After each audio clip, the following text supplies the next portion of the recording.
Hello again, welcome back. My name is Gabby. I am the English teacher from OFY Moreno Valley. Sorry, my hair is crazy, it's summer, and my AC is horrible. So this is Unit 2, Performance Task 1. Again, if your teacher is amazing and printed you out your units, they look like this. If they didn't have time, the printer wasn't working or something else was happening, you have the printed out packets that look like this probably, and a condensing guide. Make sure to use the condensing guide if you don't know how to use it. There are directions for it in my last video.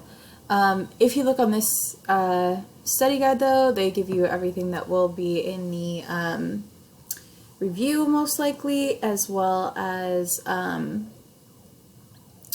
alternative assessment. So you can use this, it will help you, but it's not necessary.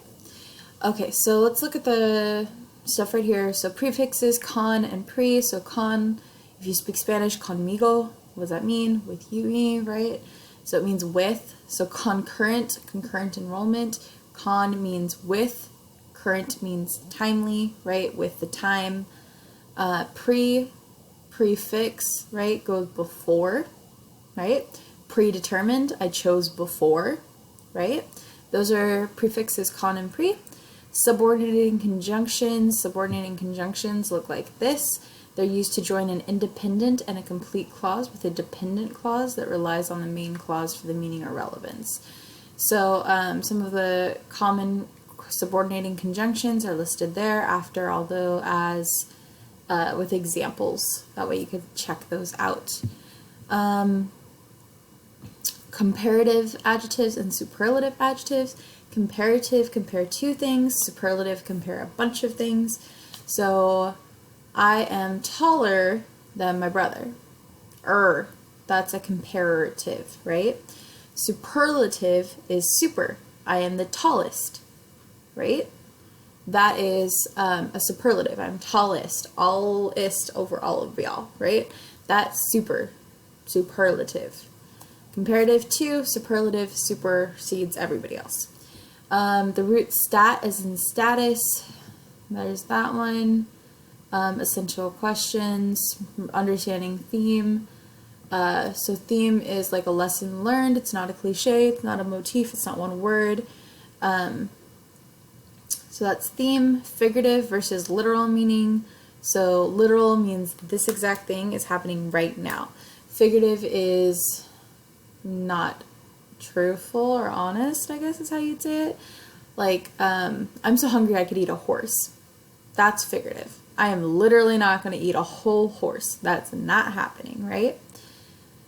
And then we got some vocab words. But really what's important right here is to look at the performance tasks that we're going to be looking at. So performance task 1 is lesson 6, activity 6.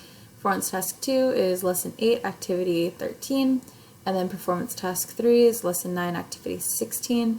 And instead of this test, we're going to have that alternative assessment or review, check for understanding thing. If your teacher printed out your packets, the alternative assessment or the performance tasks should be back here. This is performance task 1 right here. So for performance task 1, they ask you to write a diamante poem. A diamante poem shows a change or compares opposite ideas. It is written in the shape of a diamond. Follow the directions below to create this kind of poem. Don't forget to give it a title. It's going to be worth 10 points, so you need to get at least 7 in order to pass it. Your teacher will grade your poem at the end of using the rubric. So directions. Find 2 interesting, meaningful words that are the opposite, right? So war and peace, love and hate, summer or winter. This will be the first line and the last line of the poem. So line 1 and line 7. Choose 2 nouns or adjectives that describe the word in line 1. So look there, they choose war, right? War and peace. Those are 2 opposites.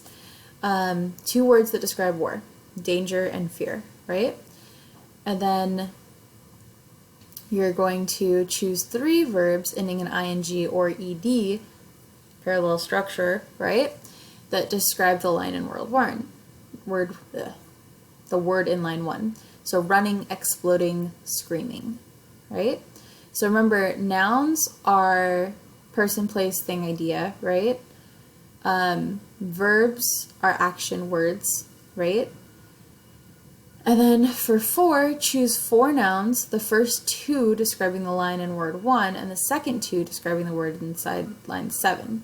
So death and grief describe war, but then silence and calm describe peace.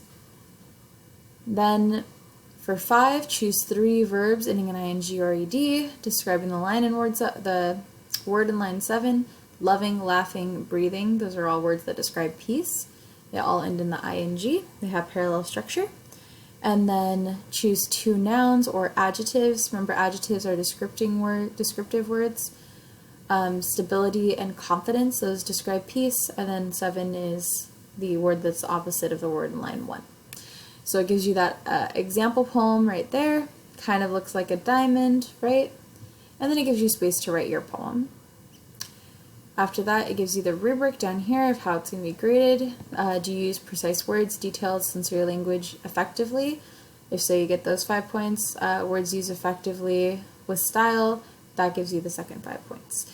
If you do both of these things correctly, you'll get 10 points for that. If you have any questions, let me know. Searching for words with opposite meanings could be a great place to start if you're struggling with choosing a topic. Other than that, check back for performance task 2.